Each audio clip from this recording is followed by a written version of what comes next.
Baik, bismillahirrahmanirrahim. Assalamualaikum warahmatullahi wabarakatuh. Baik, teman-teman sekalian, kita akan lanjutkan ke soal kita nomor 20.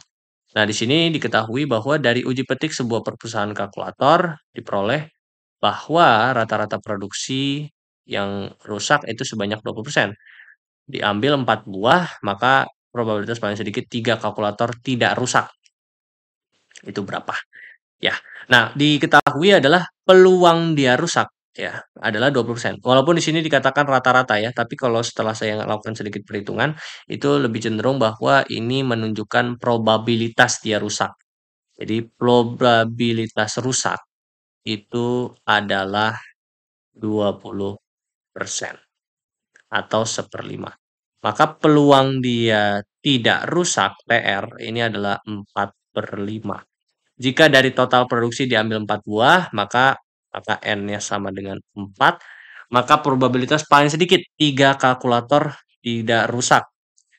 Nah, 3 kalkulator tidak rusak ya, itu dapat diterjemahkan lain ya. Maksudnya kita dapat menerjemahkannya ini agar sesuai, gitu kan ya. Kalau sedikitnya 3 kalkulator tidak rusak ya, maka eh, dia mau X-nya, jadi kita misalkan X itu adalah kejadian kalkulator tidak rusak. Maka dia mau X-nya itu adalah 3 sama 4, gitu kan ya.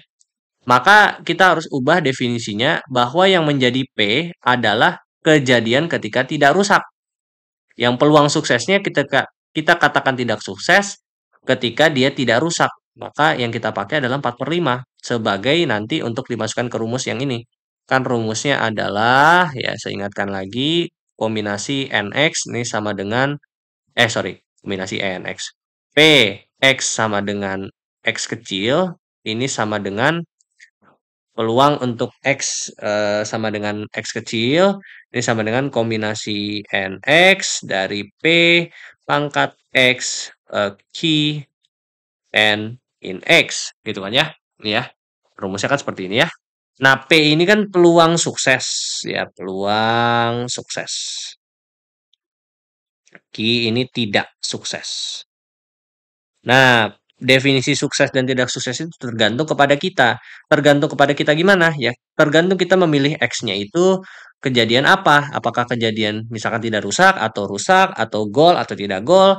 Kalau misalkan kita menetapkan kejadian kalkulator itu tidak rusak, maka peluang yang dipakai untuk P di sini adalah peluang dia tidak rusak, yaitu 4/5.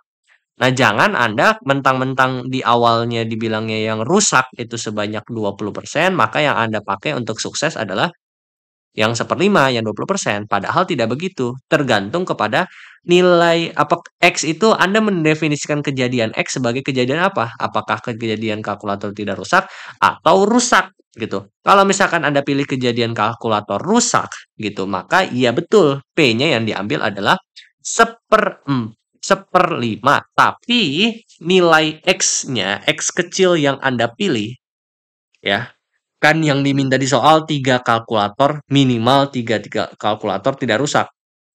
Kalau kejadian paling sedikit 3 kalkulator tidak rusak, maka kalau saya pilih X-nya saya definisikan sebagai kejadian kalkulator tidak rusak, iya saya pilih X-nya sama dengan 3, 4. Karena ini menunjukkan ya, bahwa 3, 4 ini adalah, oh ada kejadian ketika tidak rusak itu adalah 3 kalkulator tidak rusak, dan 4 itu berarti 4 kalkulator tidak rusak. Tapi kalau misalkan X-nya saya definisikan sebagai kejadian rusak, gitu ya. Nah, kalau misalkan 3 kalkulator tidak rusak, minimal 3 kalkulator tidak rusak, berarti kan negasinya, gitu kan ya. Kan minimal 3 tidak rusak. Berarti kalau tidak rusak, kalau kita pakai kejadian tidak rusak, dan 3, 4. Kalau dia kejadiannya 3, berarti yang tidak rusak berapa? 1. Ya, berarti X kecilnya yang kita pilih ini adalah sama dengan 1 dan berapa? Dan kalau misalkan pada saat kejadiannya 4, berarti komplement ya. Kalau 4 tidak rusak, berarti yang rusak adalah 0. ini 0. Berarti 1 dan 0 yang kita pilih, gitu. Jadi kalau kejadian rusak, X kecilnya yang kita pilih untuk nanti di perhitungan, ya, itu komplement dari yang sebelumnya, gitu, ya. Jadi logiknya dapat ya, kira-kira seperti itu, gitu. Ya, jadi memang ini cukup tricky, gitu. Maka kalau menurut saya ya Anda ikutin saja, ya, Anda ikuti saja apa yang di awal sudah diberikan, gitu. Apa yang sudah diminta oleh soal, yaitu kalkulator tidak rusak. Maka peluang yang Anda pakai adalah peluang kalkulator tidak rusak, bukan kalkulator rusak, gitu. Nah, karena kalau pakai tetap Anda kekeh nih kejadian rusak, oke memang peluangnya tetap 1/5, tapi X kecilnya, angka yang Anda pilih untuk menghitung nanti probabilitasnya menjadi Anda harus berpikir banyak gitu ya. Gitu ya. Jadi Anda istilahnya harus mengkomplementkan dari yang ini gitu untuk mendapatkan ya. Kalau misalkan 3 kalkulator tidak rusak itu berarti yang tidak rusak, kalau misalkan tidak rusak 3 berarti yang rusak 1. Nah itu berarti 1 sebagai nanti dihitung. Nah berarti kemudian selanjutnya kan kalau tidak rusak 4 gitu ya, kan paling sedikit 3 berarti 4 termasuk gitu. Oke berarti 4 tidak rusak berarti yang tidak rusak 0. Nah itu berarti nanti Anda hitung gitu. Bukan Anda pilihnya kejadian rusak nih, X-nya kejadian rusak. Nah, berarti X kecilnya yang Anda pilih 3 4 juga. Nah, salah, karena X itu kejadian rusak. 3 4 itu kejadian tidak rusak, gitu. Angka 3 dan 4 itu kalau kejadian tidak rusak, gitu. Ya, mungkin memang saya agak bertele-tele menjelaskannya, tapi yang penting Anda bisa paham nih, gitu, konsep asalnya, oke? Nah, kalau seperti ini perhitungan jadi gampang, gitu, ya. Kita pakai kejadian kalkulator tidak rusak aja, jadi itu lebih gampang, oke, ya. Kita hitung di sini berarti P untuk X-nya, lebih besar daripada 3, X lebih besar sama dengan 3, ini sama dengan kita pakai notasi sigma, berjalan dari X sama dengan 3 sampai 4, kombinasi N-nya berapa? Dari berapa lemparan? 4. Kemudian X, kemudian P pangkat X, Q pangkat N, atau ini 4 min X. Kita jalankan operasi sigmanya, berarti kombinasi 4, 3, P-nya itu sukses. Suksesnya berapa tadi? 4/5. Pangkat 3. Kemudian Q-nya adalah gagal. Q-nya gagal itu kan berarti kejadian kalkulator rusak gitu. Berarti 1/5. Ini 1. Kemudian kombinasi 4, 4. Berarti 4/5 pangkat 4, 1/5 pangkat 0. Maka ini menjadi 4 pangkat 4/3/5. Pangkat 4 ditambah 4, ini 1 ya, 4 pangkat 4, 5 pangkat 4.